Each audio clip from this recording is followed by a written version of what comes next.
ব্যারাকপুর লোকসভা কেন্দ্রে তৃণমূল প্রার্থী পার্থ ভৌমিকের সমর্থনে বুধবার বিকেলে রোড শো করলেন তৃণমূল কংগ্রেসের সর্বভারতীয় সাধারণ সম্পাদক অভিষেক বন্দ্যোপাধ্যায়। এদিন হুড খোলা গাড়িতে চেপে ব্যারাকপুর বড় পোলের কাছ থেকে রোড শো শুরু করেন অভিষেক বন্দ্যোপাধ্যায়। পলতার জাফরপুর মোড়ে গিয়ে সেই রোড শো শেষ হয়। অভিষেক বন্দ্যোপাধ্যায়ের রোড শোয়ে এদিন জনপ্লাবনে পরিণত হয়েছিল।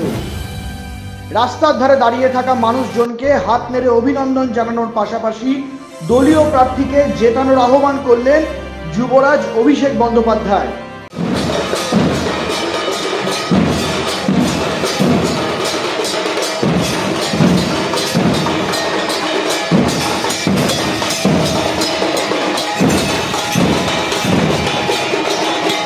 ব্যুরো রিপোর্ট, নজরে বাংলা।